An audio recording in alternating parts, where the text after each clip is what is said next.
Hello students, so today I will discuss the third chapter, that is matter. So from this chapter what we have to learn? So first of all we have to learn about the properties of solid, liquid and gaseous. That means we know that the three states of matter are exist, that is solids, liquids and gases, and we will discuss the classify of matter. That means what are the basic classifications of matter, the interconversion states of matter, and the last one, the effect of heat on matter, showing changes of state, expansion and chemical change. So the first thing that from your unit 1, that is states of matter and introductions of matter.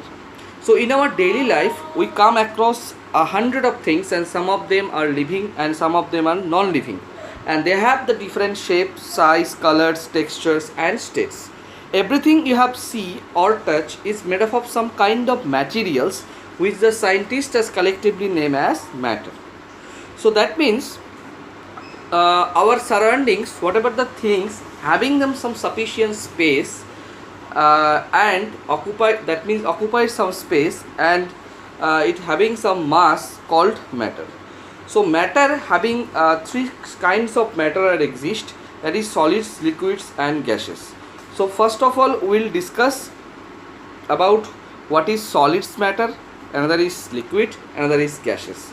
See students, solids are the substances, or you can say that solids are those substances which having the greater force of attraction between them. That means suppose I have taken an example of wood, or I have taken an example of stone.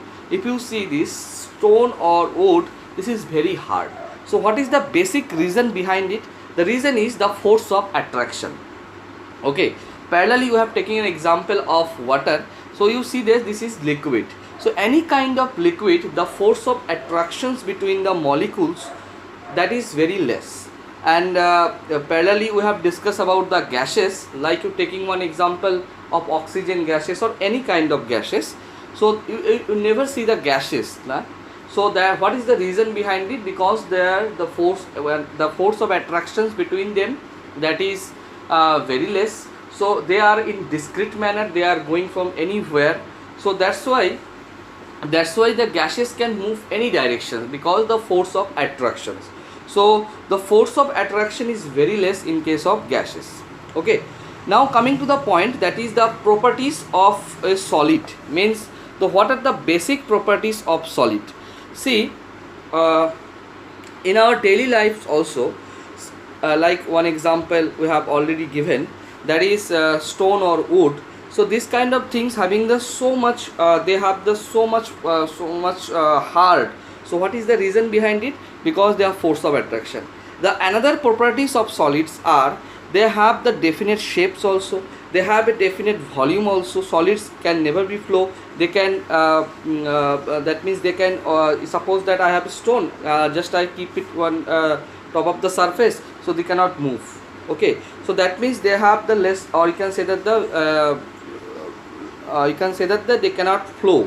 So solid, that means they are the rigid body, and solid do not need a container to hold them. Okay, so these are the reasons. So or you can say that these are the properties. So what are the properties of solid? So the first properties, they have a definite shape, they have a definite volume, they cannot flow. Solids do not need a container to hold them.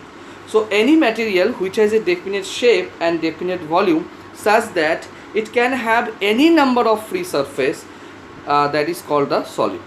So now we'll discuss the properties of liquids.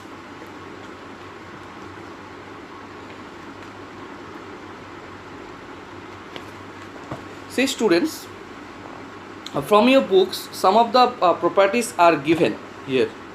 So what are the properties we have discussed of solids, and it is just the reverse of that solid. That means in case of liquids, they have no definite shape, they take the shape of the containing vessels. Suppose that I have water, so you cannot draw the shape of that particular water. Whenever you have fill in a container, so they take the shape of that particular container. Liquids have a definite volume. Liquids always need some container, otherwise they start from flowing. Liquids have only one definite free surface at the top of the vessel in which they are contained, and this surface is always flat. Liquids cannot be compressed, so that is very important. Liquid cannot be compressed, and that is their volume does not change with the force of compressions. So from the properties of the liquids, so we can conclude the definitions of liquid. So what is the definitions of the liquid? So any material which has a definite volume but no definite shape and has one free surface is called liquid. So after the completions of the solids and liquid properties, so we'll go for gases. And what are the basic properties of gases? See, so gases have no definite shapes and they take the shape of the containing vessels like liquids. Gases have no definite volume. They have a property to fill the entire space available to them because their force of attraction is very less. They can not bound in a particular area. They can move from anywhere. So that's why they have no definite volume. They have the property to fill the entire space available to them, whatever the space is remaining, and that particular space gas always try to fill that space. Gases can be compressed. That is a very important example, that is your cold drinks. So you know that the carbon dioxide in cold drinks is forcefully dissolved in that particular sweet water, and so this is the properties of the gases. So gases can be easily compressed and gases have no free space also. So these are the basic properties of the gases. So from the properties of the gases, so we can conclude the definitions also. What is the proper definitions of the gases? So see, any material which has neither definite shape nor definite volume is easily compressible and has no free surface is called gases. Okay, so next video I will discuss the factor which are the responsible for the existence of matter in different states. Thank you.